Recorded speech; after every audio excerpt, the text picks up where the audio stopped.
How is everybody doing today? As you see, my desk cam is set up. It's because today I have a little bit of show and tell. As always, after every trip, I bring myself a lot of gifts and things and stuff. So yeah, every time I come back from a trip, there is always a stream where I go over what the hell happened when I was gone and to show, the goodies. There, sir, welcome.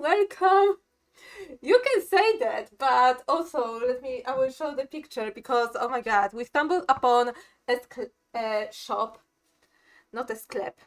A sklep is a cellar in Czech. And it's a shop in Polish, so I absolutely fumbled in every language that I know. No, I need to show that yes, well, we got some beer, we drank some beer, we got some beer back to give to a family and friends, but also we raided the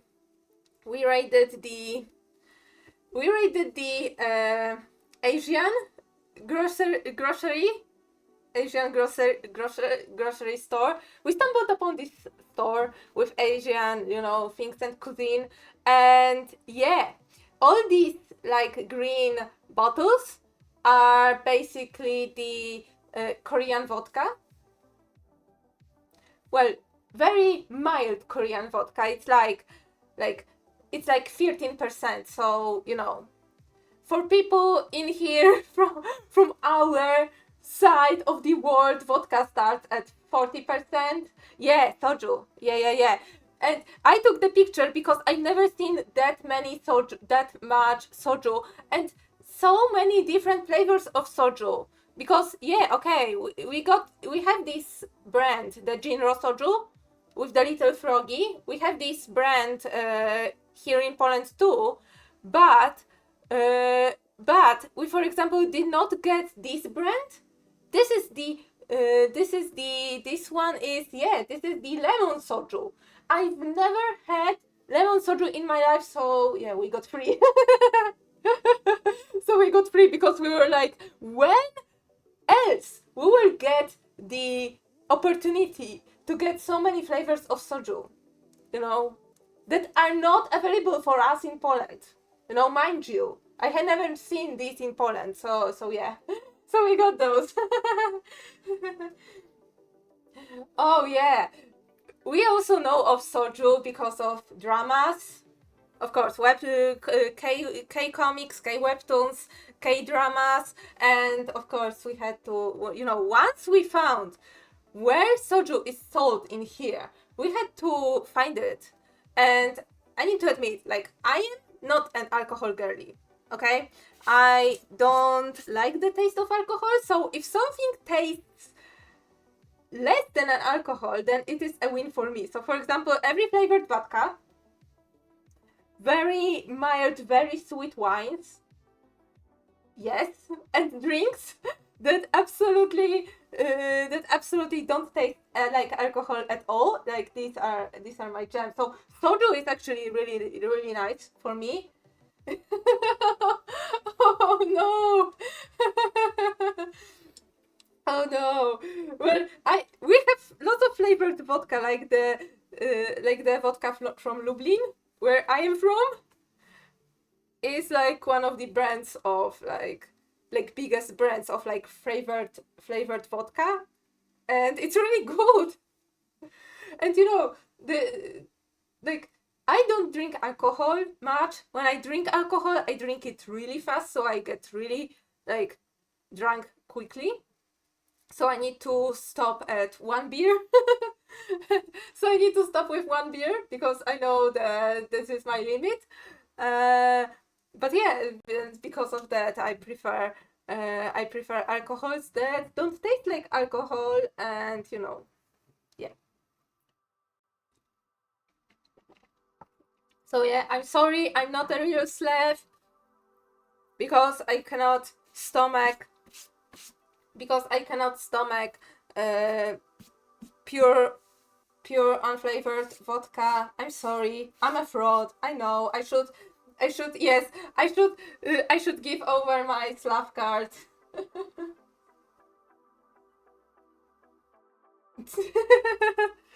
Well, there are some flavors of vodka that are like not good. Like so far I've drank grapefruit vodka and lemon vodka, and they are pretty good. I haven't tried the cranberry vodka, and given that cranberries are a bit bitter, I don't think they would like mesh with vodka that well. Okay, but I am talking.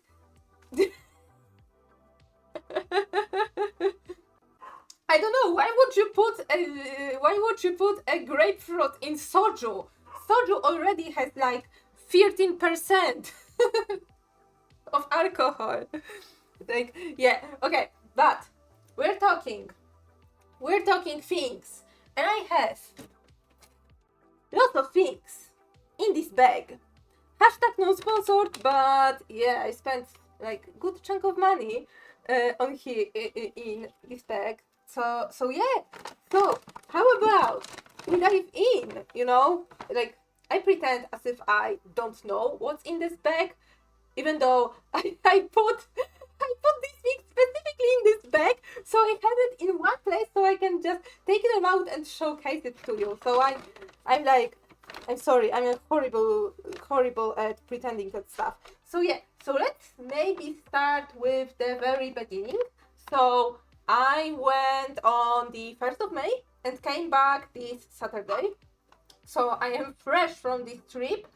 And first stop we had on our way to Prague, because we were mostly in Prague, but we went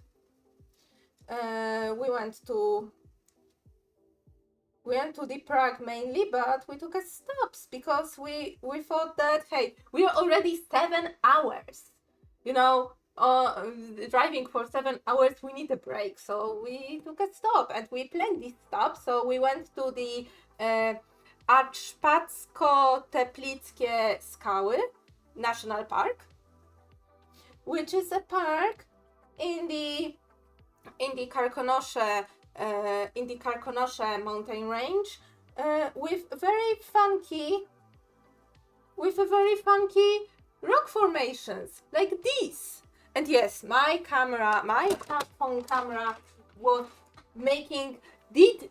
was doing wonders today, like during this trip, because the colors turned out amazing. Maybe I will actually turn off my lamp and maybe lower the, yeah, it should be seen better right now. And yes, I could put this on the laptop, but yeah, I haven't put all of these pictures on my disk. So yeah, so there were like, mountains, like rock formations, and sometimes you have like someone back in the 19th century, when most of this range was uncovered after a fire that went through this area. People had some imagination and named some of the formations. So for example, this is like cheese stalk, and it looks like this. So yeah, so you need to like squint and imagine and think, yeah, this looks like cheese. So yeah, I took the picture of this tree because it looks like this tree has a BBL. like it has a crack in here. Like, look at this. So yeah. Yeah, this is what you get when I am the photographer. You get some nice aesthetic pictures to use for drawings or for for backgrounds and stuff, and you get a tree with a butt. This is what you get. This is what you get with me. So we went there and we went to the point to the viewing point in this park, which has 300 freaking steps. The steps were super narrow, and yes, there were way more people, a lot of people in here. yeah, exactly. And you know what? And when my family is like going and scrolling through my pictures, because my mom likes to send pictures from the trip to all the family, and she's scrolling through my pictures and she's like, where is anything good so I can send grandma? like she doesn't like the randomness in my pictures, and I adore the randomness in my pictures because then I can send something as a meme, you know, to my friends, which is like of equal value as sending a nice picture to grandma, you know? Yeah. So there were these stairs. They started as being like kind of, you know, kind of narrow and like metal, you know, like these, you know, metal stairs with steel metal stairs with platforms. But soon they turned into these, which is more of a ladder than a stair. And I'm like,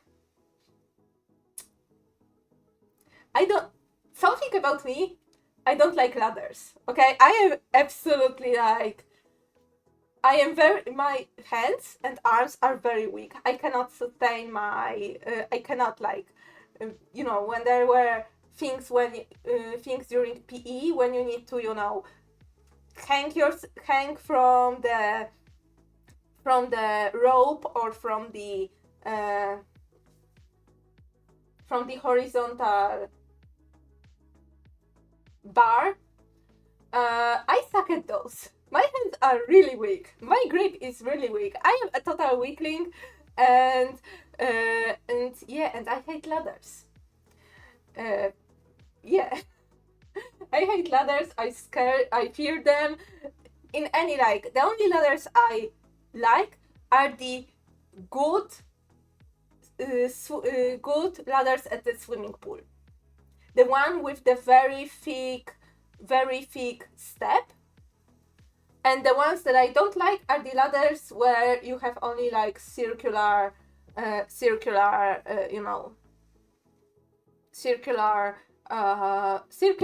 bar as a step. These are the bane of my existence. And someone who thought that these kind of ladders are great for a swimming pool should get a diarrhea. And has a special place in hell. So yeah, and then this ladder turns into this ladder, which is even more upright. And only after this you get to the viewing point. And yeah, there were lots of people waiting. So we were like waiting for some time on the top of this freaking mountain to get to the more top of the mountain, which reminded me and my dad about, you know, some crazy people who are, you know, going to Mount Everest or even going to some mountain ridges here in Poland and are literally waiting in a queue to get to the top of the mountain. And I was like, why are you doing this? And I was among these people like, why am I doing this? Like, well, I've already went over like 300 steps, so why stopping now, you know? So yeah, so we went there. Oh, some nice tree bark that I took the picture of. Yeah. Wstúp na vlastní nebezpečí. Like, yeah, enter at your own risk. Yep.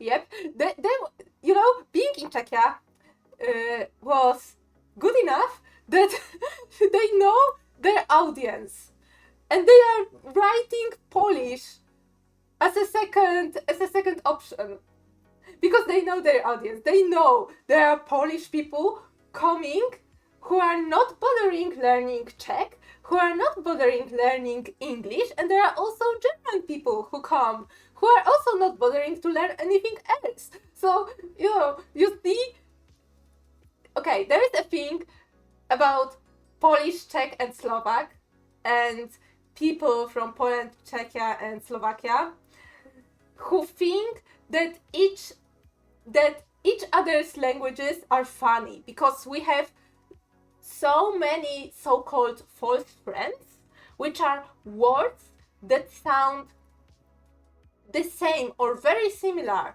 in another language but mean absolutely something else. And also the fact that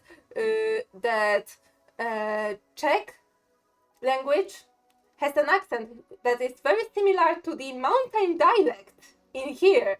And mountain dialect is something so... It's people from the mountains are parodied to the max. Like, absolutely parodied, parodied and made fun of to the max. So when you have someone who speaks almost like people from the mountains, but uses words that sound some like Polish, and I was like, you get some funny stuff, You have stoop. You have wystup. You have stoop. Yeah, you have stoop. Which sounds a bit funny. It sounds like an onomatopoeia for Polish people, but it's an entrance. It means entrance.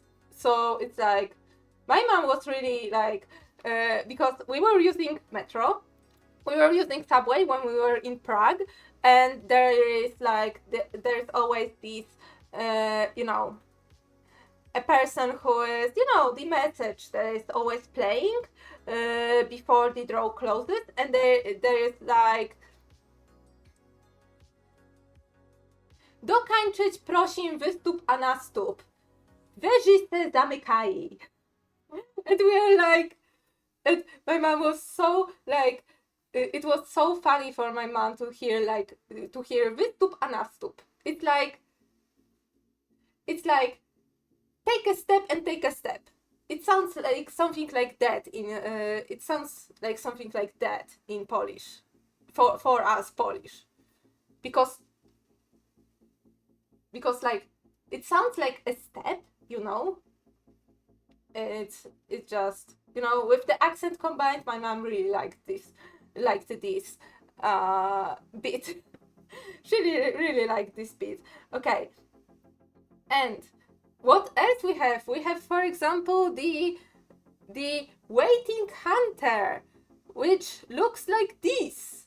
And when you zoom in real close, yeah, it looks like a human. So, someone in the 19th century had some fun. And, after a while, after some hours of walking, we were just looking and we were like, oh yeah, this looks like this mountain looks like XYZ. And we come to this sign that shows, oh yeah, this mountain was identified as looking somewhat special. And we look at the name, and the name is like, guy pondering over spilled milk. And we were like looking at this and we were like, huh? But where do you see? Where do you see, guy? The guy? Like, what? Like, why? But let me show something. Oh, this was nice. This was like a little shed inside the park, which unfortunately you couldn't get because there was like a sign that, there was a sign that says, wstup zakazani, so yeah. So no entrance, but look at these mountains. Look at this rock. I like this bull. Every time I was going in this park and I was like amazed. I literally like exclaimed, I like this boulder. This is a really nice boulder, from Shrek. So yeah. And look at these little the clovers. Yeah, they were so violently green. Yes, you get a really nice tree or boulder or a patch of moss, and you need to take a picture of it, and you need to exclaim it like, oh, moss. Yes, I like moss. Moss looks great. It's really nice. Look at these. Like some pictures I took, I really like worthy to, draw again on a paper, because they are like so nice. Like this is like a slit of light in between like two big boulders, and this is the scheme how these boulders were made. So you can be a very poor person who got stuck in between the falling boulders. Yep. Like this guy is like, this was at this moment when he knew he effed up. So yeah, and there was also like a little crevice that people started putting money inside, and it reminded me of the viral rat-shaped pothole somewhere. I think it was in Chicago or Detroit, where people started putting just randomly money, and it reminded me of it, like, yeah, it's a hole, and people started putting money inside, yes. Oh, and this formation is known as dog head, and it looks like this. And on first glance, I thought this looks like kinda like a pit, like, with nose here, with the upper lip going here, eye being here. But a lot of people, of course, after a while, you see Snoopy. You see freaking Snoopy head.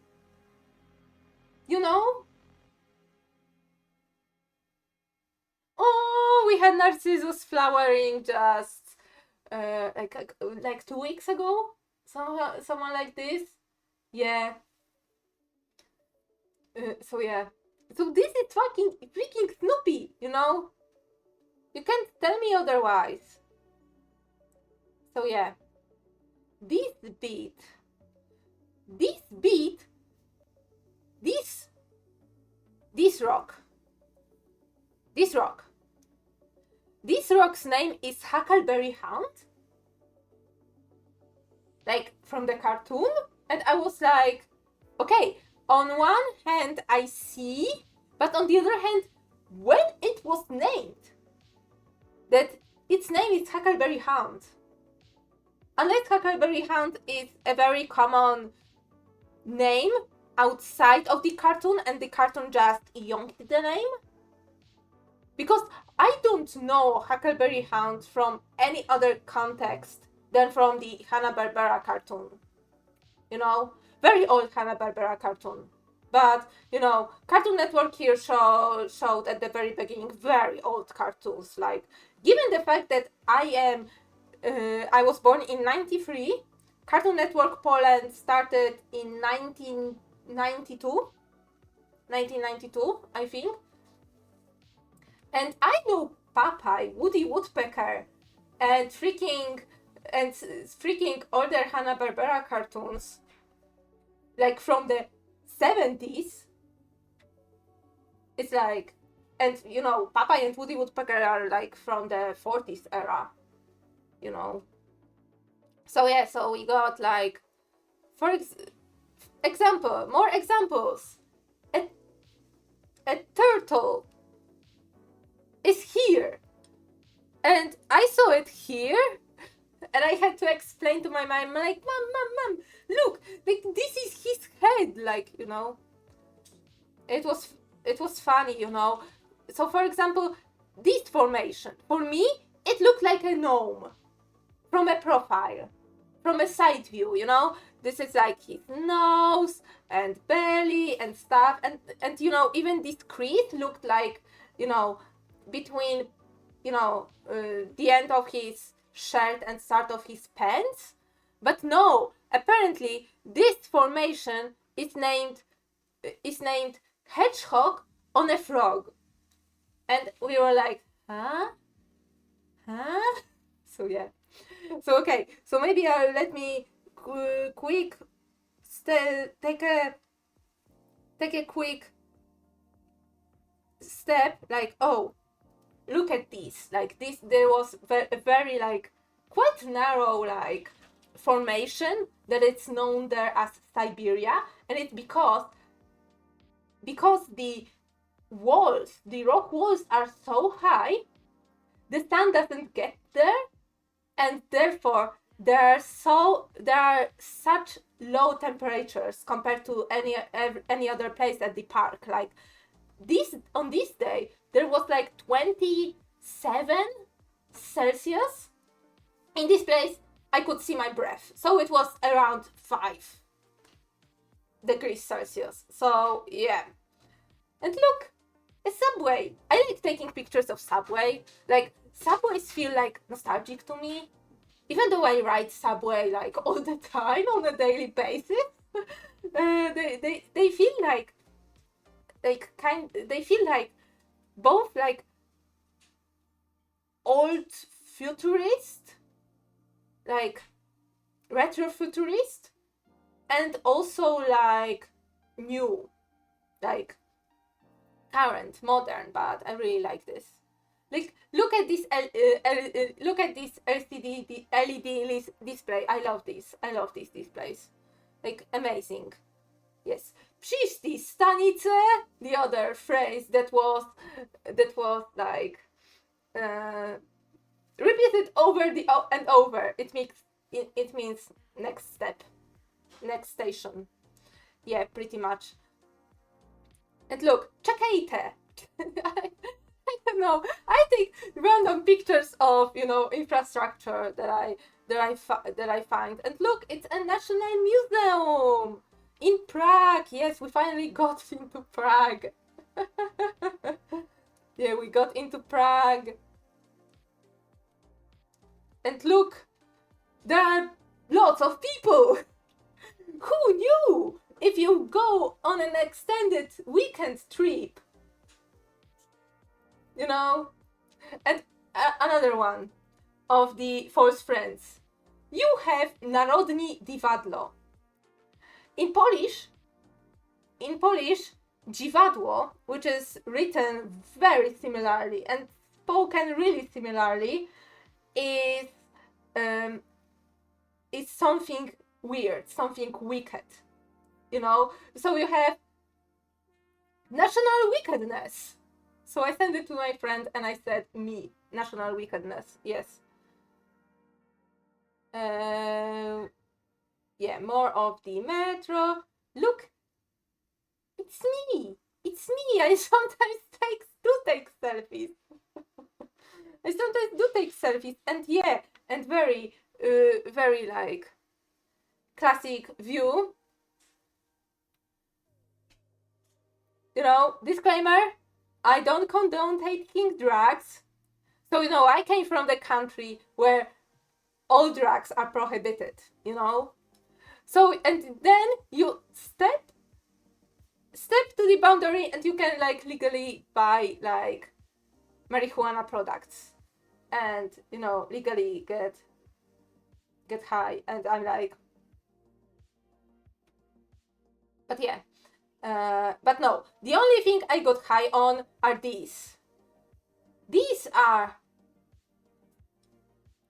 trtelnik, also known as chimney cake, and these are like cakes that are. Let me show you the picture. Let me actually show you the picture. And these are the cakes that are made like this. They roll over the fire and bake that way, and they are also sprinkled with like cinnamon and sugar. They are really like sweet, and they top this with Nutella and ice cream, which is a delight, especially during such a hot weather as we got. So yeah, it's really tasty. I approve of this. And yes, and I had to show this to my friend as well, because there is the Żabka chain. Żabka chain in Poland is everywhere. I have 3 Żabka convenience stores just within just within like 300-meter radius. And we found one in Czechia as well. You can't escape Żabka. You can't escape Żabka. And yes, look at this. It's so nice. To be honest, I think the longest open shop, that judging by the, plates and the markings on the shop, I think they don't have 24-hour alcohol stores. We do have ones here, but there maybe it's because it was the center of the city, and to follow the rules and have some quiet time after 10 p.m. But I've seen most of the stores close at 10 p.m. But yeah, look, it's really pretty. It's really pretty. I like old stuff. Look, the astronomical clock. It's also nice. Very nice, very old. I like nice and old stuff. And look, you have merchandise with Krecik.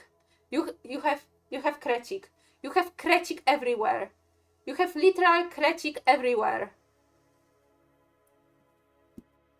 Including here. Of course, I had to get myself a Krecik. They have kiosks that open very long hours. They do for sure have some convenience stores that are open till 10 p.m. But 10 p.m. is also like pretty like regular closing time for convenience stores here. So I haven't noticed like anything odd.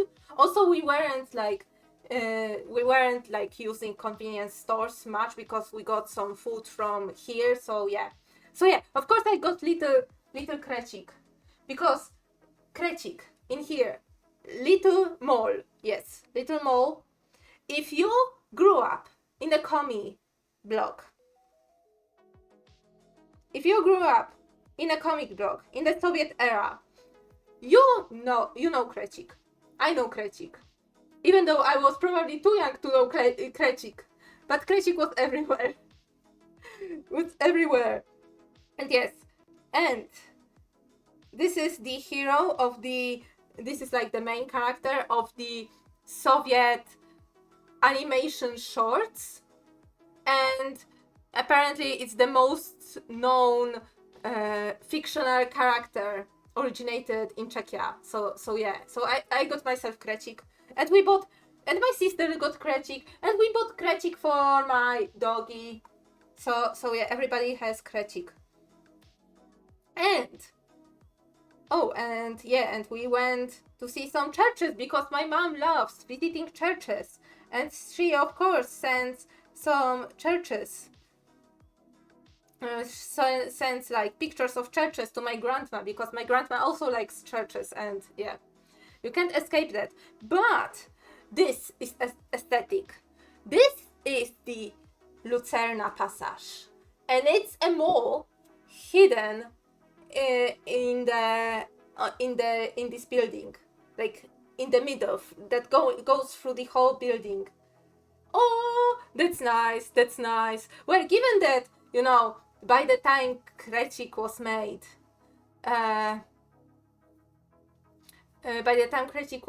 by the way, what is the name of Krecik in Ukrainian?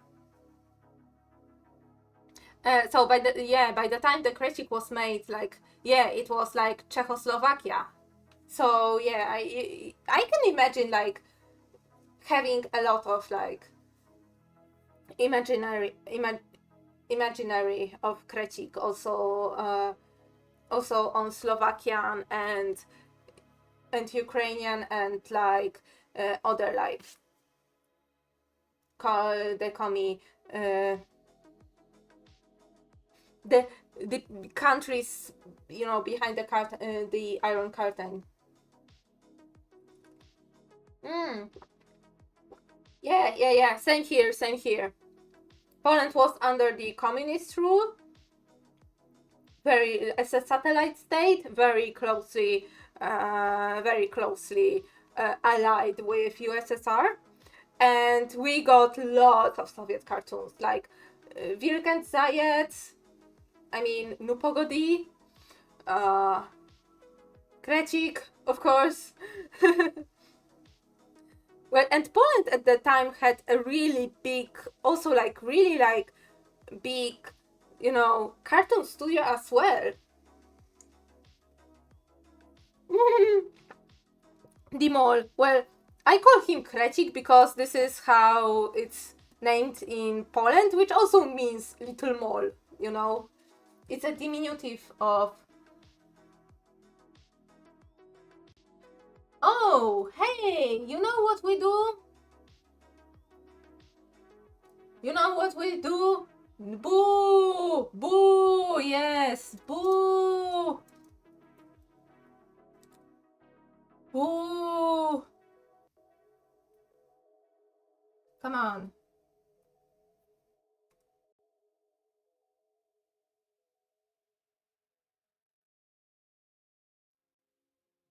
Hey.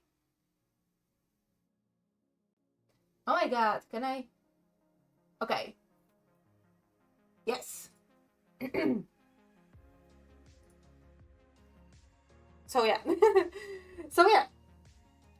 There are a lot of like, right now there is such a, I follow one tag on Twitter, and there was such a resurgence of love for Polish, old Polish cartoon from the Soviet era. Like, it makes me kind of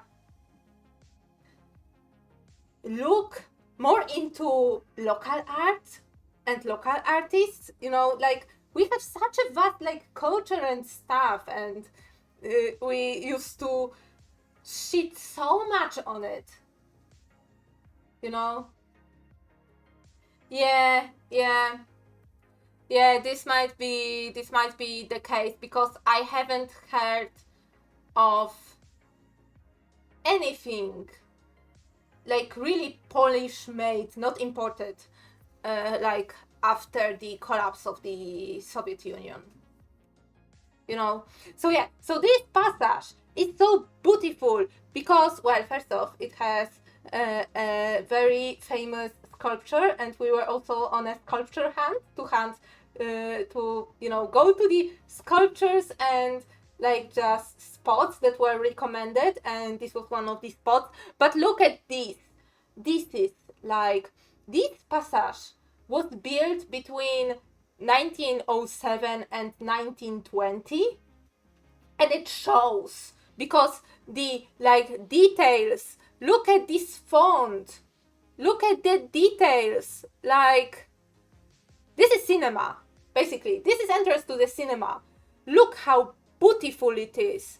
Like, it gives me so much like art deco vibes, even though it was built in still in kinda art nouveau style. But look at this, and it's still operational. It's so beautiful. It's so beautiful. And also something interesting, there is a stained glass with the Lucerna, which is the name of the passage, but written in like this graffiti style font, but on a stained glass, which is like a mix like of old and new, and I thought it was neat, you know. But it's really pretty. Like, sorry, the shopping center, shopping passage has no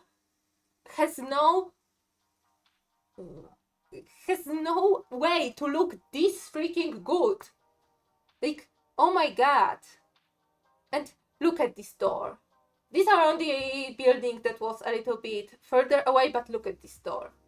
Like stained glass, look at these lines, these things. Ah, amazing. Amazing. Look at this iron. Look at this iron detail. Like, bruh. You don't see it anymore. So yeah, we also went to see the sculpture of the Franz Kafka's head, because this is also one of the like spots, and there were lots of people. Like, look at this. And it's really interesting, like how everything like reflects because it's made of a reflective like surface. And yeah, look at this. Look at this. Oh my god, I do adore this. Like I like this is why I take pictures and this is why I take trips. Like they feel so inspiring. I want to draw so much right now. But I have my studies and I need to finish one of the course for my studies on by 10th. And I am like, I want to draw so much. I want to study you. Let me study you, you know. Yes, I sound quite unhinged, and it's only because I'm passionate.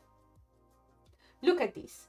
This is a sculpture that's named Tower of Books, also known as idiom, and it's literally made of books. Yes, it's literally made of books. Yes, proof. And it has like this like infinity like effect. I try to not drop my phone. It will be hard to retrieve. So yeah. So details if you want to Google and see it on your own. So yeah. Something funny because in Polish, this word, these two parts, read out loud, combined with the top, means restaurant in Lady Bits. And you ask, why is Czech so funny to Polish people? Because of stuff like this. We were just walking around the old town, you know? We were just walking around the old town, like just, with my navigation going to the next spot, and we go through a random like alleyway, and we have this written on a wall. Restaurant in the Lady Beats. Hey, come here. You need to just make a U-turn. Like, bruh. Some food. Yes. So take pictures of food. Like, this was like interesting like texture because it was like between dumpling, dough, and bread. And it's like, wasn't it? Oh, this was cute. Okay, I am lately everything makes me cry, so I'm sorry. But yeah, I sent this to Sam, and I said, you know what? Let's have the thoughts that this is an angel and this is your doggy, and everybody who is petting this doggy is probably not around for at least 200 years. Let's be honest. And despite that, he's still being petted to the point of turning gold, and it's beautiful.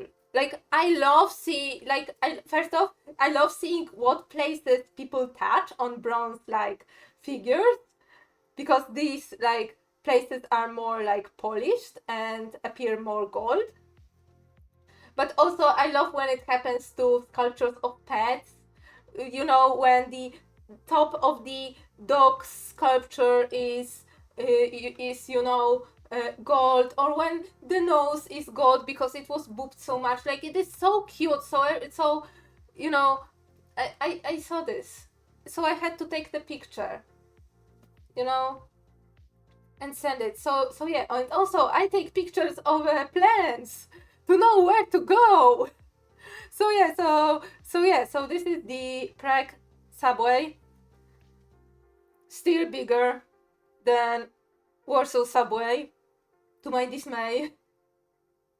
Well, no, it was really good, public transport.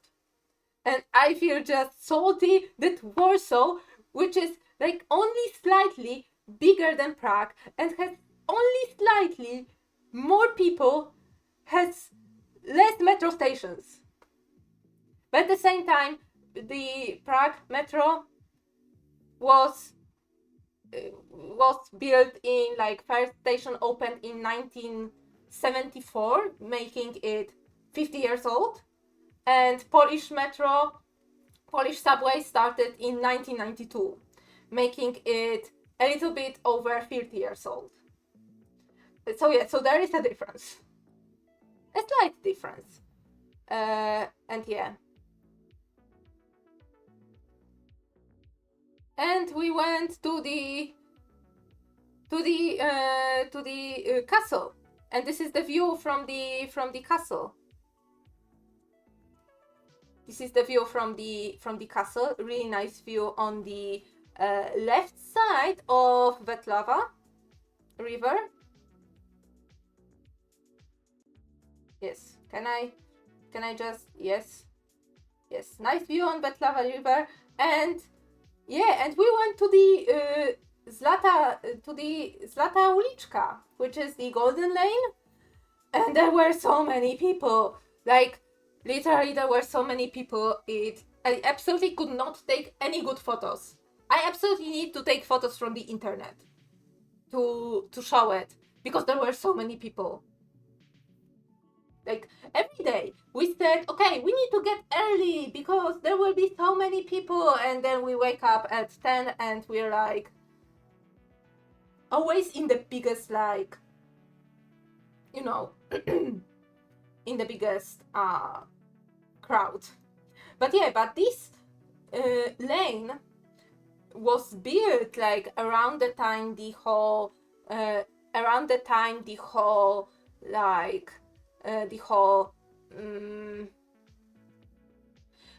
the Renaissance era, I think, like 1500s, for the soldiers who were guarding the fortifications of the castle area. But after that, you know, of course, it turned, like, changed hands, and then there were normal people living here as late as mid 20th century.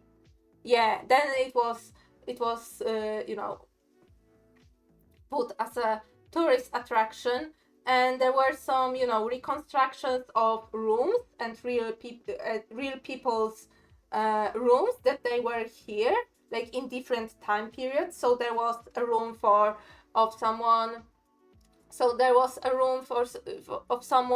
you know, living in the early 20th century, like around 1910, you know, and how their, like, kitchen looked like, how their bathroom looked like, you know. And there were some there were reconstructions of how the Renaissance era, you know, interior looked like for the men who were, like, living here, you know, to guard the fortifications, you know, this stuff. And some 1950s era. I need to, yeah, also yeah, I had to take a picture. A stool. Yeah. It was, like, for me it was, like, strange, because I always pictured people, like, going to outhouses, like, all the time, and actually not having, and actually only the richest having, like, devices to, you know, do your deed inside, you know. So I was surprised when I see, like, the reconstructions, and, you know, in one of the, like, little dark rooms there was actually a, like, toilet, you know. So yeah, so let me skip those. Oh, the cathedral. I will show you the cathedral. The cathedral was really nice. Look at this. Look at this stained glass. Like, look at this. It's amazing.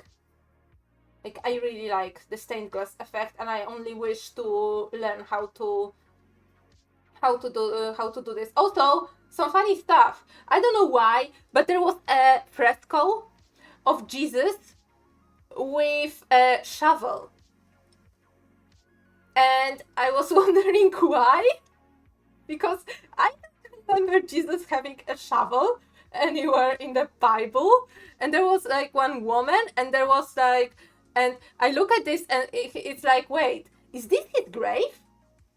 Does it mean that Jesus like dug himself out? Is this implication? Like, I don't remember this. I don't remember Jesus with a shovel. So of course I had to take a picture of it.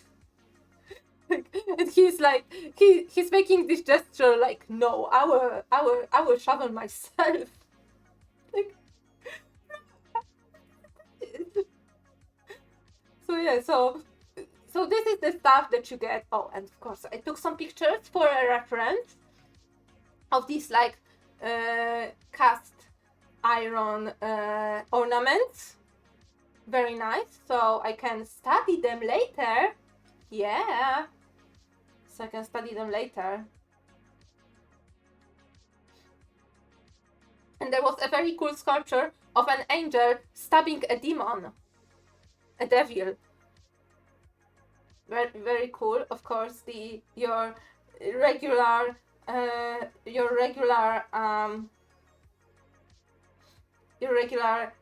Catholic imaginary.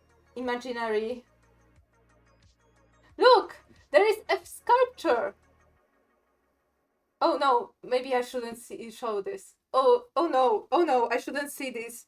Okay, so there is a sculpture of two men, naked, who are peeing on a pool that is in the shape of the Czech borders.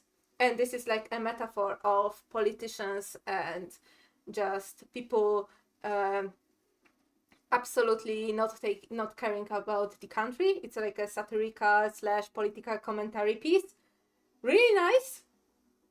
I don't know if by this 1 second of just flashing some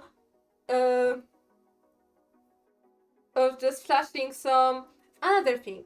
Like, how can you be normal when you have parking on the Lady Beats Street? Like, bruh, how can you be normal? Like, you can't. This is the question. This is the answer. You can't. And also, I went. Okay, this is important.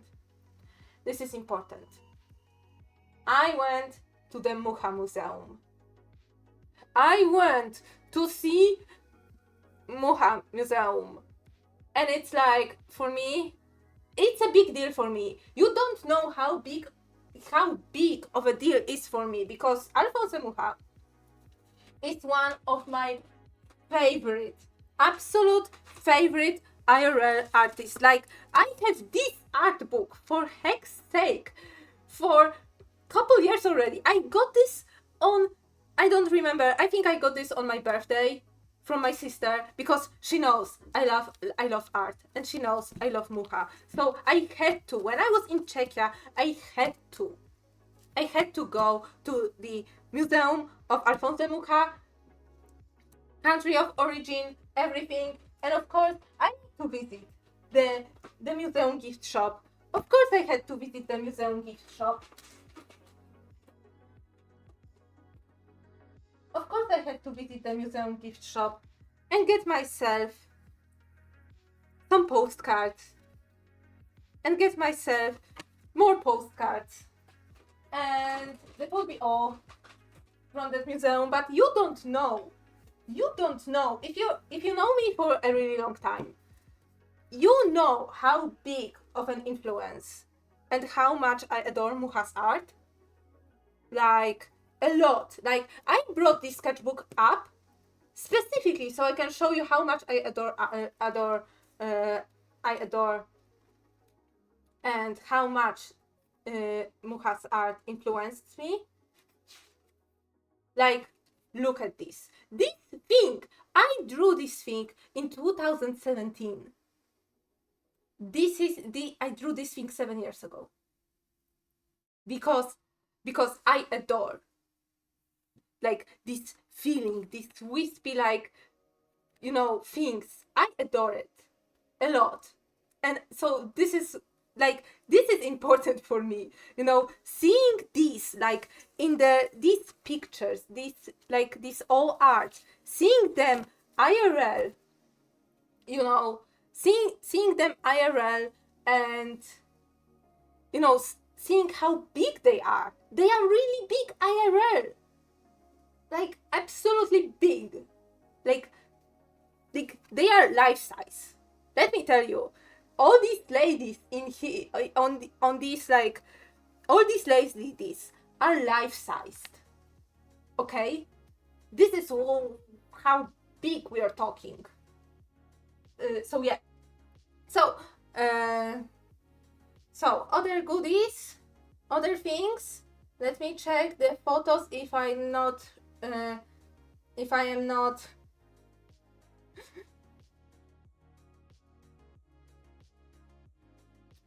This is funny because this word,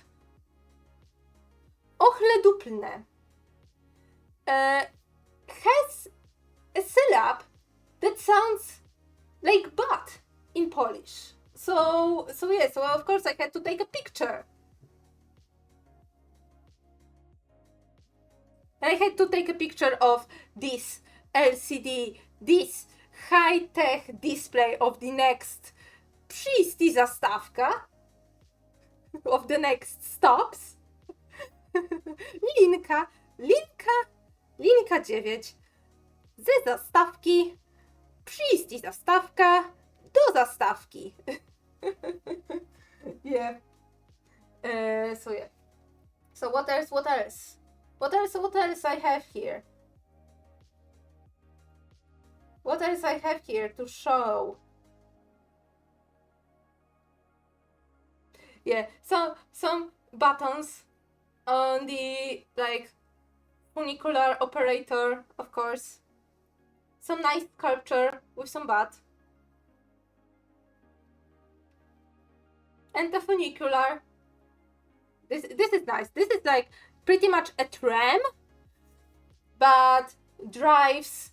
It's set at an angle, at a fixed angle, and drives, you know, up and down the hill. So it's like a faster and easier way to go up and down hills. Another funny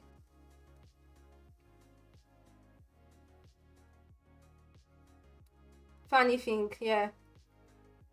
But it would dox the hotel that I was in. Okay, is it bad to dox a hotel?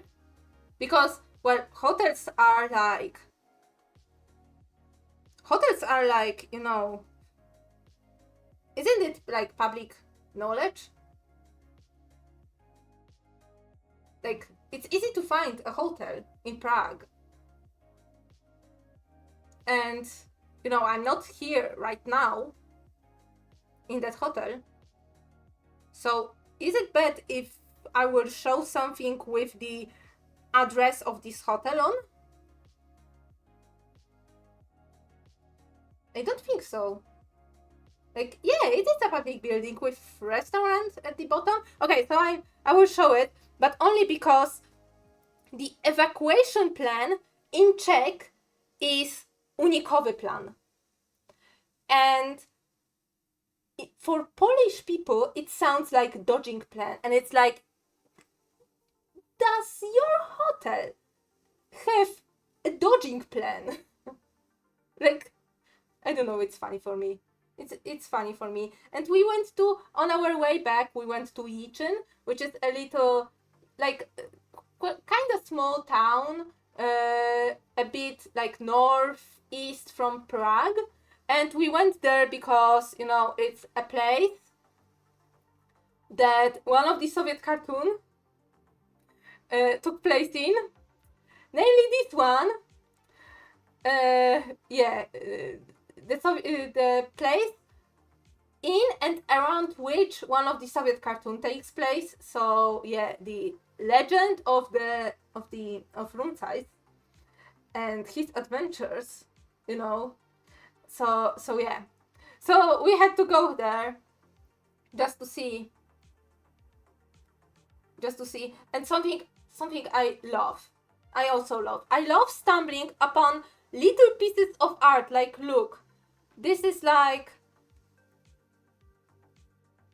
this was made by Marketa Kotkova in 2019, www.kotkova.cz, and look how look how nice this picture is.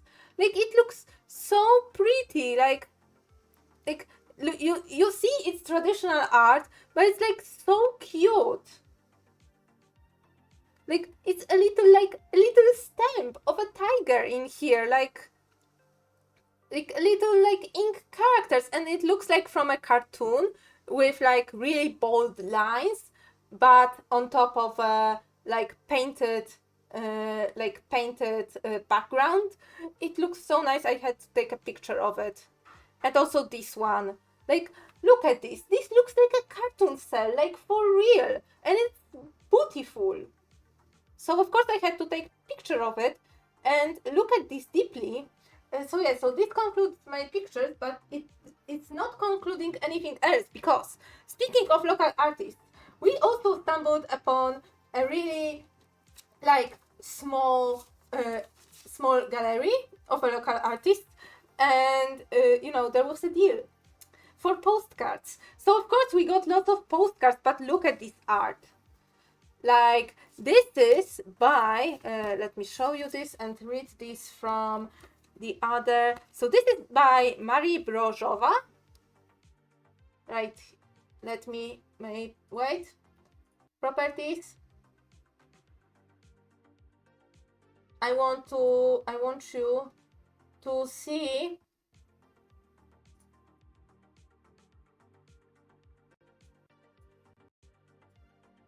Okay. Come on, yeah. Oh, come on. Focus, please. Focus, please. Oh, yeah, by Marie Brozova. Oh, come on. I need to hide Kretek. I need to hide Krecik with my palm. Focus, bruh. Focus. Oh my god, it would be probably easier for me to have a manual focusing for a bit.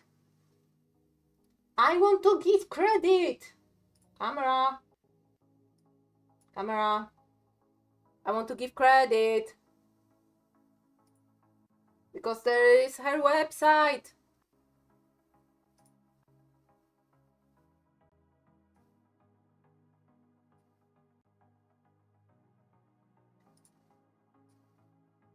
Yeah. So it's by Marie Brozova, www.galeripastelka.cz, and yeah, and she does it all with colored pencils. And the original canvases of these were so big. They were like 1 by 2 meters. Like, they were so big. Can I configure video? Oh, okay. They were so big. And of course, they were so nice that I had to... Oh my god, what's up with my...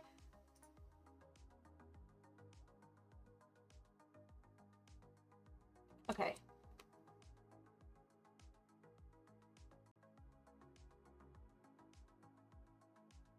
Not messing with the... Not messing with anything. So yeah, so I got some some postcards, and my sister got some postcards. They are really nice, and I really like stumbling and seeing like local artists. And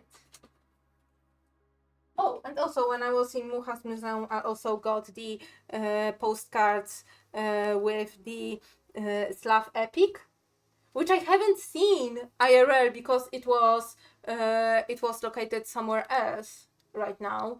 But at least I got the postcards, and they go hard. They go hard. This is one of his like last art pieces, and it's like so big and like so like, you know, symbolic and expressive,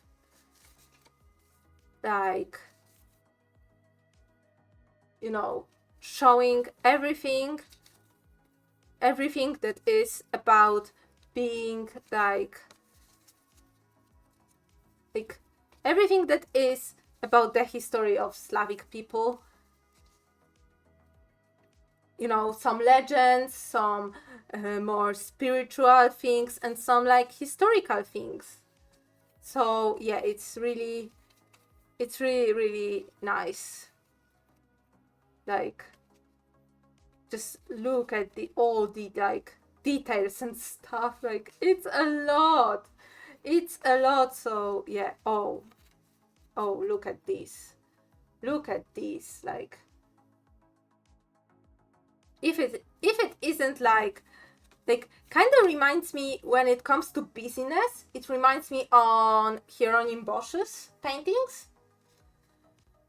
You know, they were busy. They were so busy. So yeah, and some like symbolism and spiritualism, like, yes. Okay, so I'm putting inside, and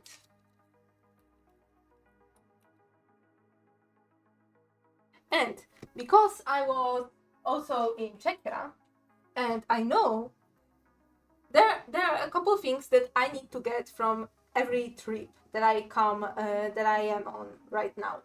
I need to bring an enamel pin from the place. I need to bring a sketchbook and something artistic, like an art supply or something like this. So, from sketchbook department, I went also to very local art store, and this cost me so much money, but it's probably like worth it. So look at this sketchbook. It's a bit more on a smaller side than what I'm used to. I'm usually like going with A5, so this is like an A6 format. But compared to every other sketchbook that I saw, like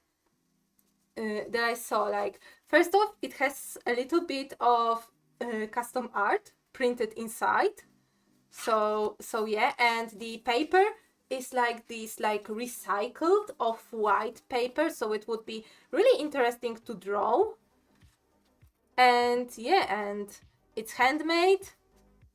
Yeah, there is a stamp of the manufacturer, and each of these like segments starts with a watercolor picture. Then there is a segment of paper, and yeah, and it's really like something nice and something unique. Like, look at this. This is like pretty.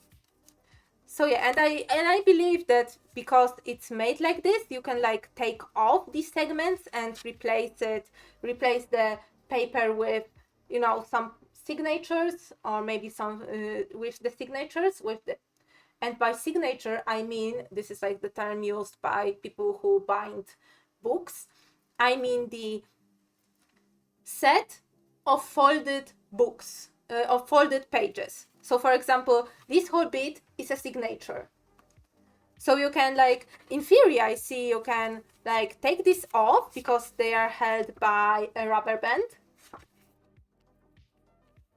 So you can, in theory, take this off, you know, and replace it with I don't know, a piece of parts of paper, signature of paper of your choice. For example, when you need something thicker, or when you need a thicker paper, or, you know, fill this signature in and stash it away, you know. so you can have only a paper on the go. So yes, but I'm not actually planning on replacing this like anytime soon. So yeah, so I got a sketchbook. And when it comes to art supplies, wait, I need to get up and get my pins, because I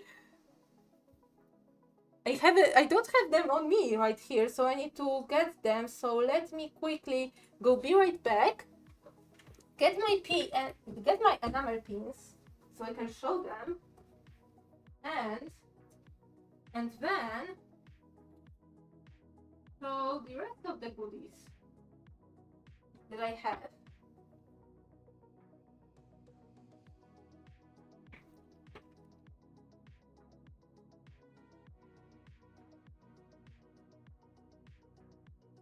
Okay, back. So yeah, so I got pins. So I have one pin that shows a little bit of the old town. Like, okay, I need to make my, okay, I need to have my arm still. Configure video.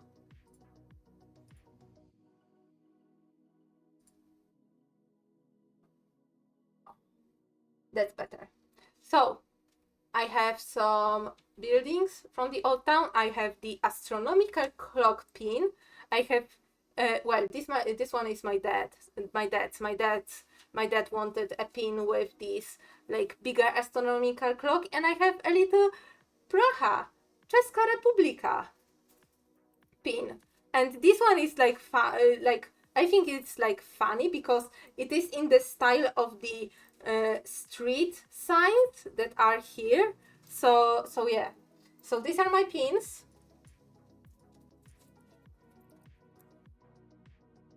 So now we go to more art things, and I'm aware of it, and I went to see I planned my trip specifically so I can go to the store, the brand store for Kohinoor.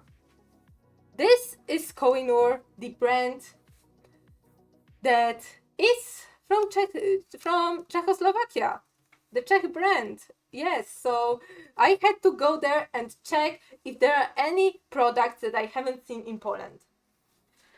And there were some products that I haven't seen in Poland in, regular stores, the brick-and-mortar stores. I'm not talking about online stores, but brick-and-mortar stores, because this is where I see like some, okay, I saw this thing and I want this thing, this is the thing. So I bought the LEDs that go to this kind of contraption. This is like the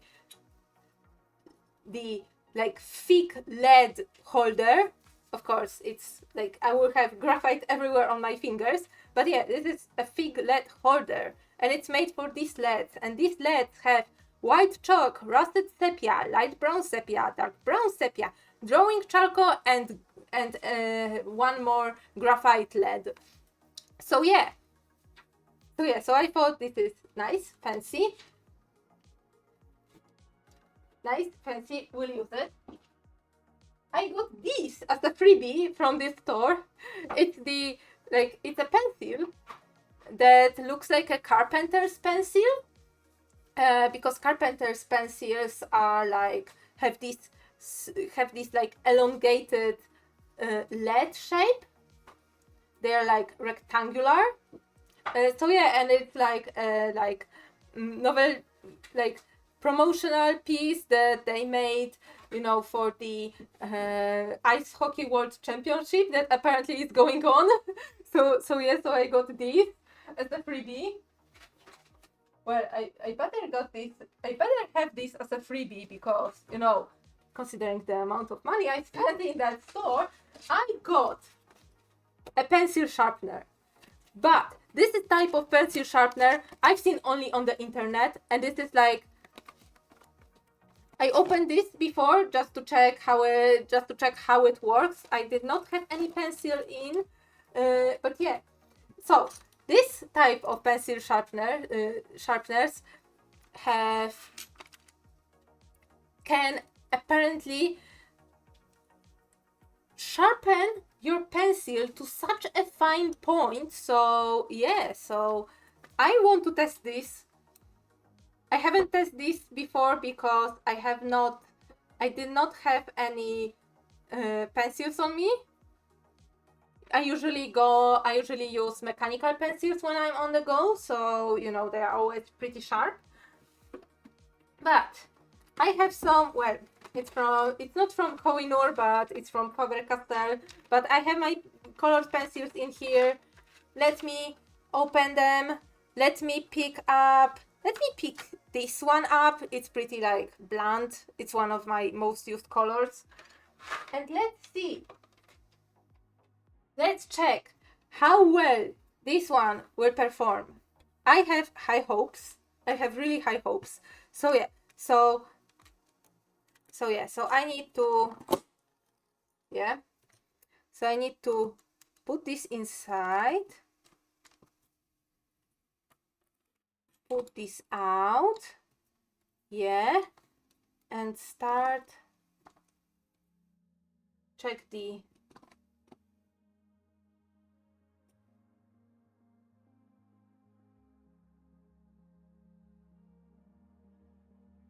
check the thickness that I need. Oh, okay.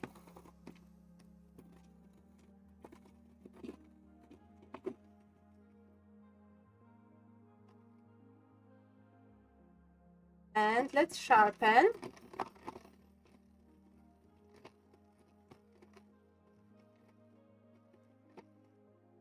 When it's finished sharpening, it should just automatically go back.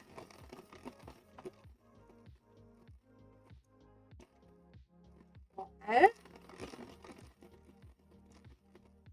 Is it done?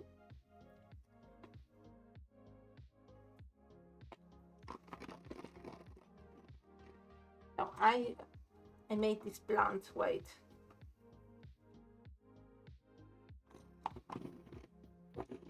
Oh, now I felt some crunch. Okay, let me check. Ooh, look at this. Okay, I'm impressed. Cause let me check. I have a traditional eraser somewhere, like a really traditional manual sharpener somewhere here. Not here. I have it somewhere. I swear, I have it somewhere.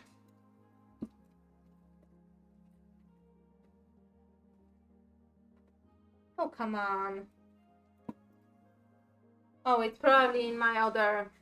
But okay, but I have one.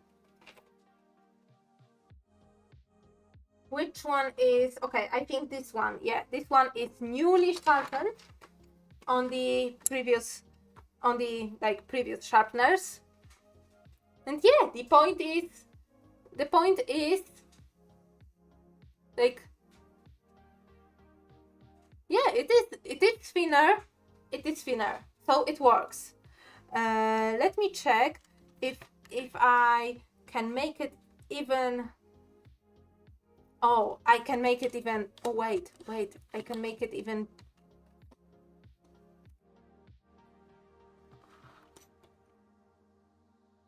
Okay.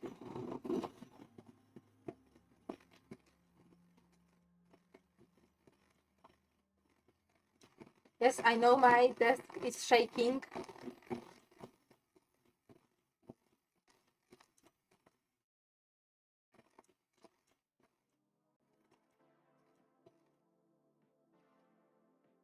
Okay, let me check. Ooh, now this is what I'm talking about. And I believe, like, if I had like not the octagonal crayons, colored pencils, but round ones, it would be even, I think it would be even more like apparent. Like, you can clearly see this. Like, this is quite the difference. Like, this is quite the difference. Absolutely. So yeah, so I'm really, really happy that I bought this. Oh, and also, look at the shavings. Look how tiny the shavings are. They are like grounded, because when you look inside, you see this bit. I won't jam my finger in here, but you see this bit? This bit is like in the very old school coffee grinders. So yeah, the mechanism is very similar to the manual coffee grinders. So yeah, so it's the same principle, but for sharpening your pencils. And this type of, like, I only have seen this type of sharpeners online, and also this type of sharpeners are the like more antique. They have more antique feel, you know.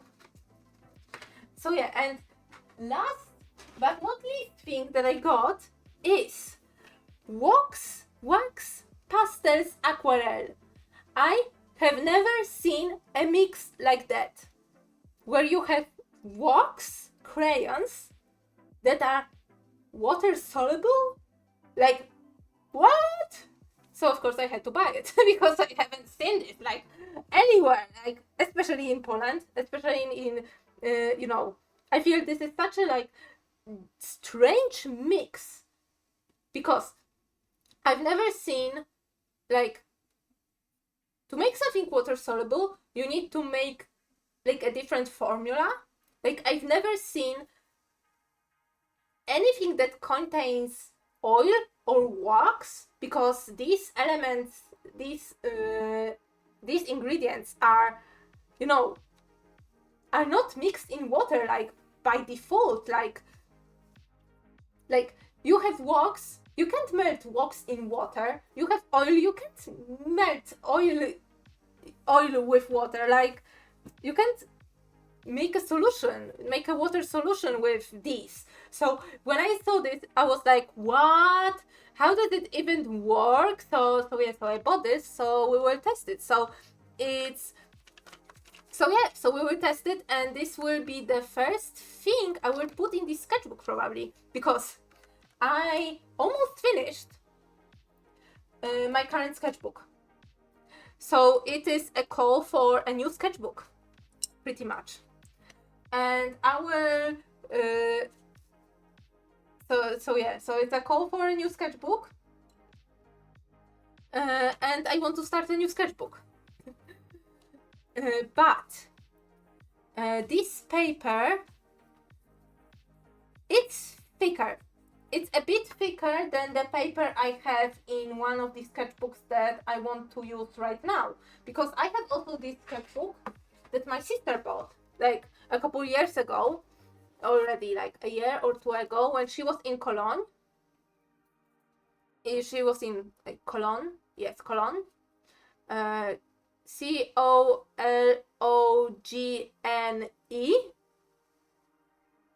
Yeah, in Germany, also known as Köln. And she was there on her own, but she bought on her own accord. She knew what I like. She bought a sketchbook for me, like a blank sketchbook with golden pages. Like, how fancy is that? And I want to start this sketchbook first, because it's been like around for some time, and I feel guilty for not using it sooner. So yeah, so I want to use this sketchbook, but the thing is, it has pretty thin pages. Although, it has pretty thin pages, and if I make the pages wrinkly, I will lose this effect, and I don't want to lose this effect, so I'm banning myself from using wet media in this sketchbook.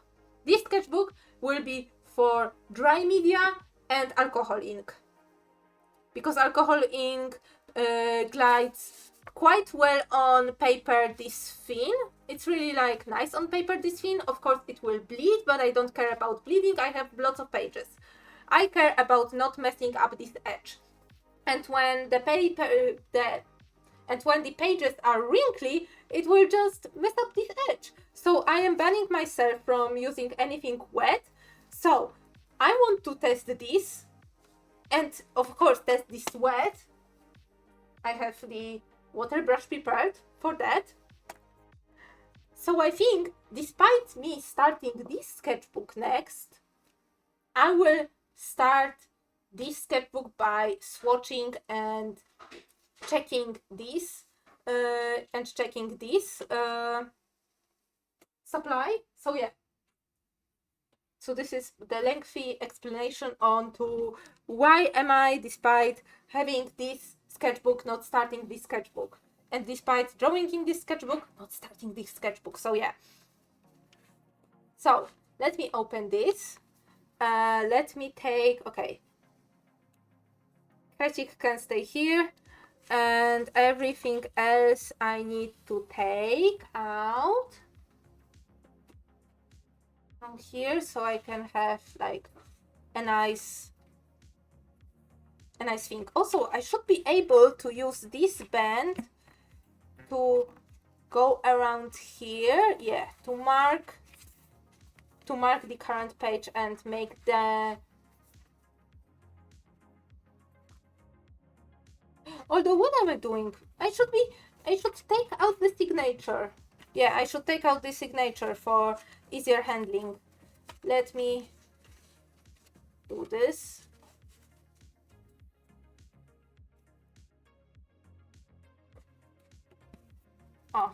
Oh, and there is some info.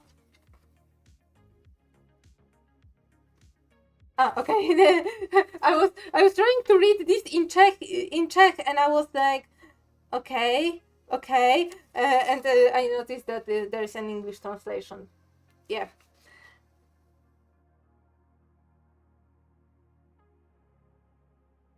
Yep, very nice. So the pictures on the cover and on these pages are by Martina Scala. So yeah, very nice.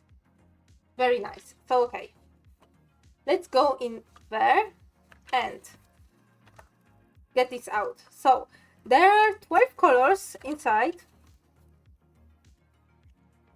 I took them, I haven't swatched them yet. So yeah, let's be gentle. Gentle. Okay, so they are really thick. I wonder if they fit, well, they are wax crayons, so they should not be used in these kind of sharpeners, because wax can clog the sharpener. So I will probably use just a regular X-Acto knife or something like this. So yeah, so they are pretty, they feel soft. A bit, look, like, how strange is this? Wax aquarelle with the brush pictogram, so you know it's water soluble. This is like the usual symbol for the water soluble media, especially on, you know, colored pencils and stuff. I've never seen this thing. Like, I've never seen like this like mix. So okay, let's swatch it. Ooh, okay. They are soft. They are not oil pastel soft. And I don't remember wax crayons being that soft. I actually, think about me. I don't like wax crayons. They never like satisfy me. Like, the coverage is like you have some wax crumbs everywhere, and it's like for me. But this one glides kind of nice. It's like, it's really soft. maybe one of the next streams I will compare these to oil pastels and to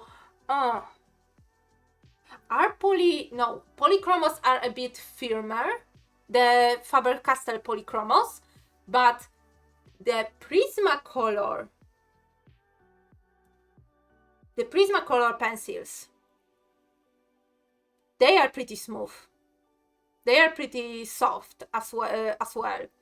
And I do have Prismacolor pencils because, oh my god, when I saw it in retail, I had to buy it. Because this is like an American brand, well, manufactured in Mexico right now, but I have never seen this in Poland. So when I saw this in retail, I had to buy it. So yeah. Especially since people were talking that the formula is so much different, like in other colored pencils, so I had to check it for myself. So yeah, so I would say they feel really similar to the Prismacolor pencils. I would need to grab them and check the feeling, but yeah, but let me put two rows with like, let me do a slight gradient. They are really thick, which, you know, if you have a really big, like really tough grip, is a better thing. But also, like, this thickness kind of reminds me like of a regular crayons, like kids crayons, because they are usually like very big, thick and stumpy, which is like something more correlated with the like markers for kids or pencils for kids, something, you know, for the kid to grab onto. So yeah, but other than that, I'm not saying about the opaqueness because this is yellow. The yellow is the least opaque color. I still see some texture, some specks of the paper coming through, but it's okay because, you know, I bought this paper and sketchbook for the texture. So yeah, okay. So this is orange, and they don't have names. Kohinoor.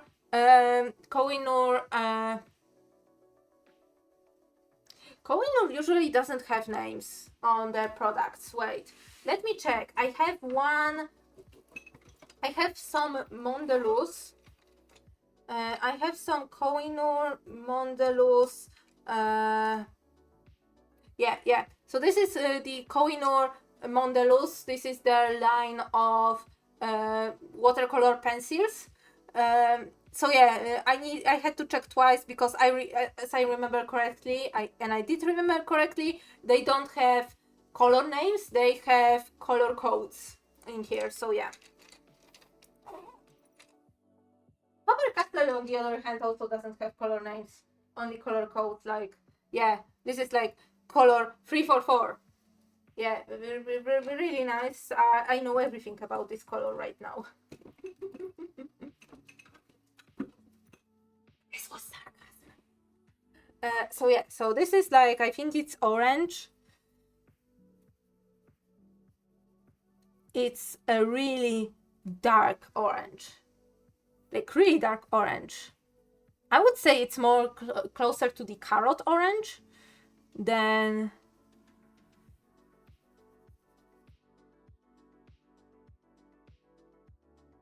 Oh, smudge test. Maybe I should do a smudge test. I feel the waxy finish. There is a little bit of smudge, but I feel the wax on top on the paper, which is not bad. But I wonder how well they would layer with... Okay, next one, I think it would be... Well, I think it would be red. They are really dark. It's a really dark red.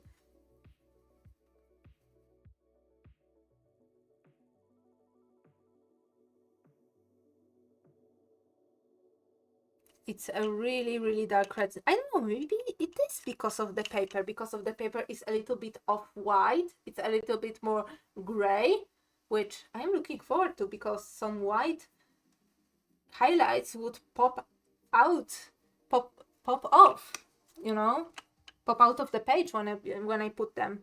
And one thing I noticed that there is no white in here.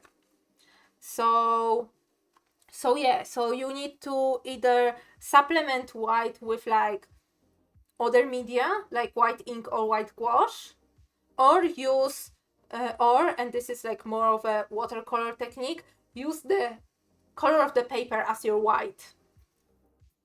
Okay, so this color is, okay, so this is like magenta but darker, like fuchsia.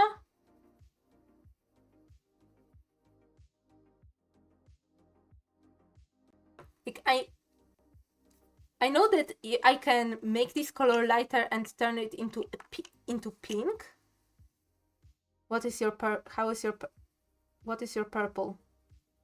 Okay, it's really like, you know how some some colored pencil sets have purple that is more on the warmer side, more red, and some have purple that is more on the cooler side. This one feels like it's in the middle.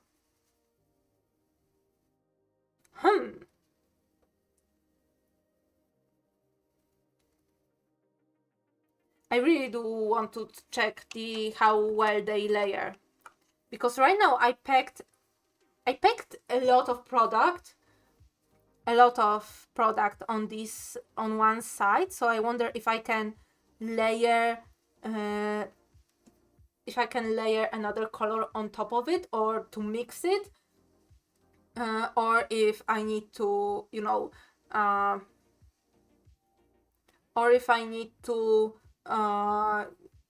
use lighter layers, lighter pressure in order to mix colors properly.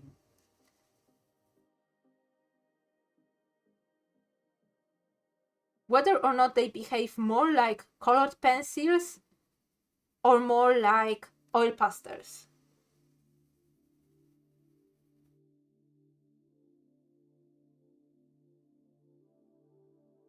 Okay, so this is like a little bit more teal blue. Let me flip this. So now I can get this blue. Okay, so I see like I don't know if you feel like, yeah, on stream it should be seen like the lead, it feels like it's like navy blue, and the cap feels like it's true blue on stream, but for me it looks like more aqua. It's a little bit greenish in tint, while the tip looks more purplish, looks more violet and indigo. So let me check, let's see, what color is that? It looks like ultramarine for me.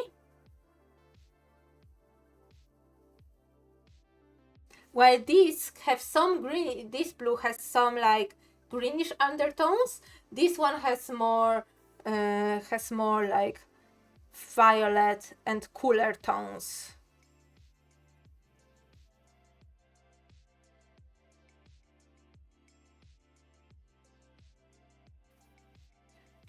But they glide well on the paper.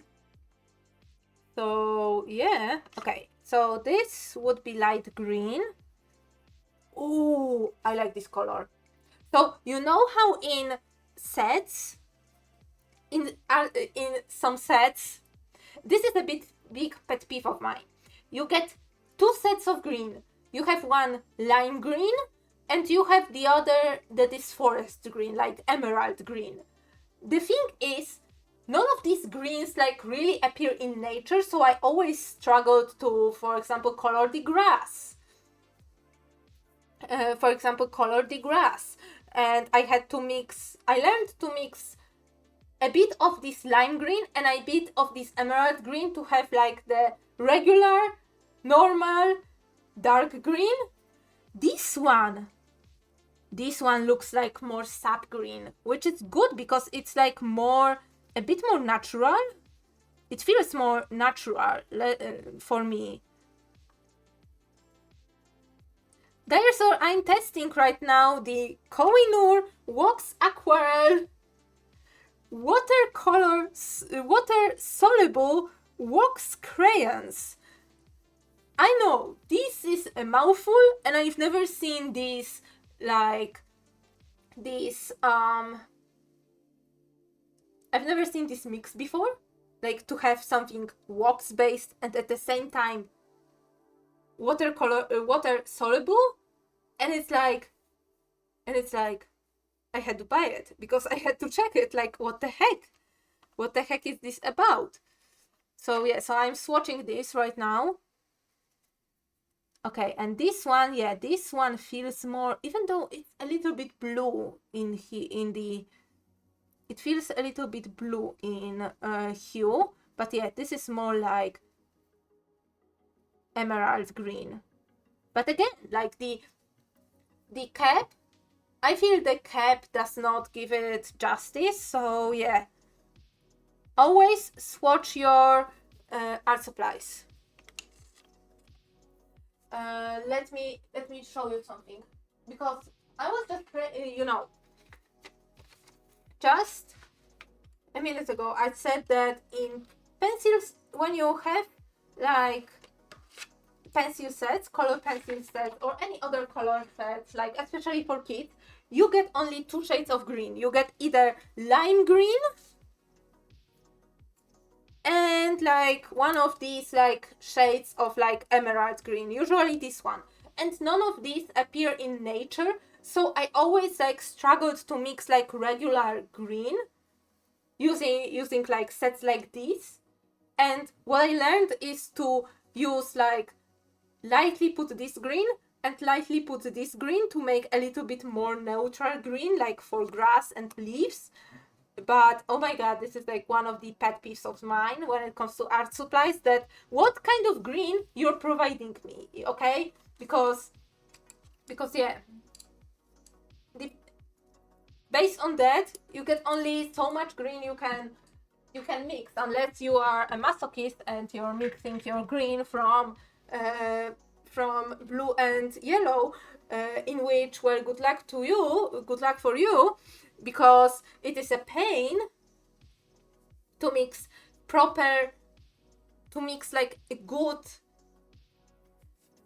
a good like nice shade of green from blue and yellow, because depending on what shade of blue and what shade of yellow you use, you can get a really poopy green. But yeah, I will also call them like thick pencils. Okay, this one, it looks like sienna. Sienna is usually like the regular color. When I was a kid, I did not appreciate sienna. For me, it was like a feeling color, like, why are you here? Like, what kind of color are you? Why are you here? But right now, as an adult, I appreciate sienna, because for me, light sienna is like a good base for skin color and shading skin tones. So yeah. So I appreciate sienna. Oh my god, did I tell you? I probably tell this story on stream. But did I tell you how I learned like about the color sienna, and about the time where I need to scour the whole city in order to find one freaking pen in one freaking color, only for one freaking task that I need to do to be graded? Did I tell you this story?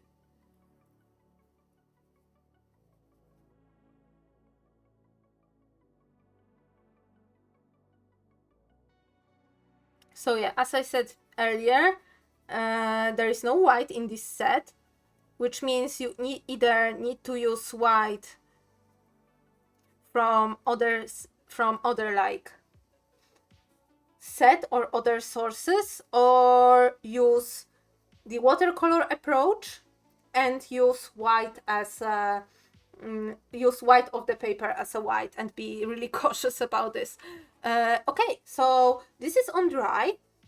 The color selection is, I would say it's okay, like for 12 colors, it's like, it's alright, you know. So let me now check, flip the page, and let me now check how they react to water. So let me, oh wait, maybe on here, let me check how they mix with each other. So which color to mix? I want to, let's make this row. So red,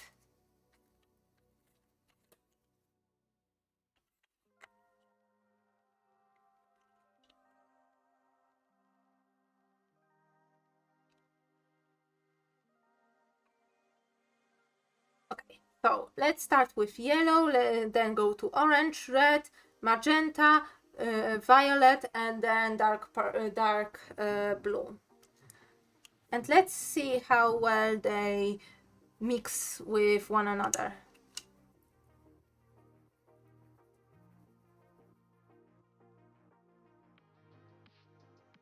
So let's make a gradient.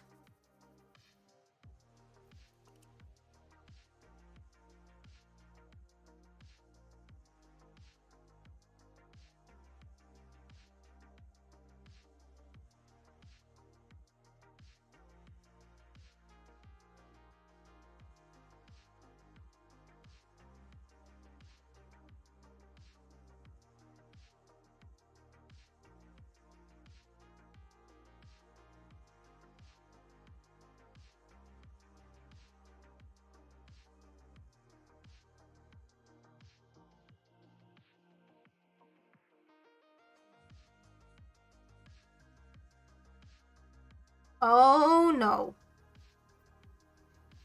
You know what? I was painfully reminded that it's summer. There are again bugs coming to my paper, flying to my lamp, coming to my paper, and then dying in my paint water, or worse, in my drinking water. And this is the worst. Oh my god, there's so many.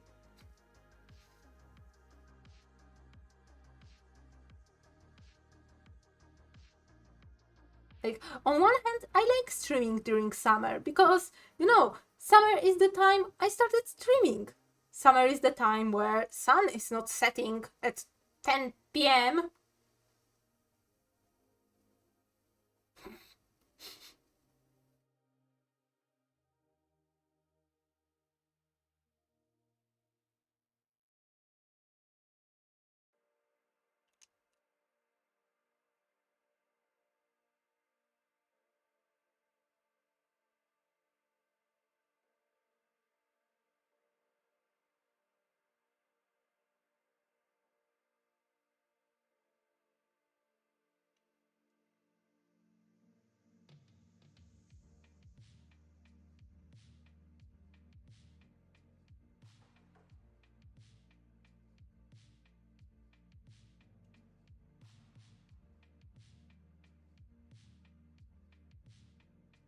Okay, so let me now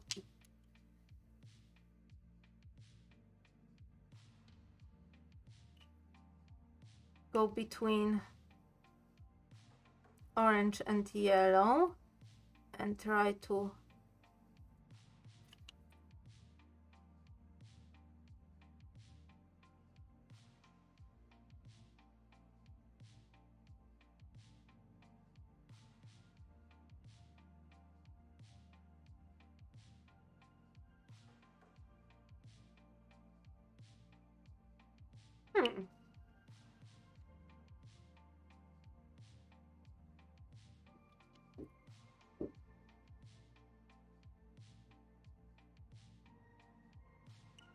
I mean, you can layer them and make like a pretty solid mix. So let me now get to the reds.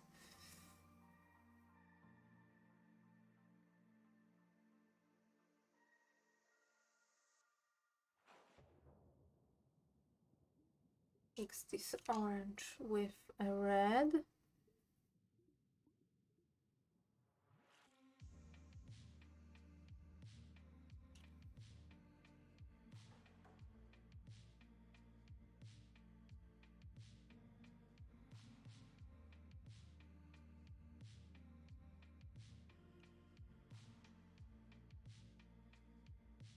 I mean, it's really like, it's really soft. They are really soft. Which is really good. I wonder how well they will blend with the blending stamp. And also of course how well they will dissolve in water. But this is probably something I will check in my own time, given that it's almost like it's already past 10 p.m.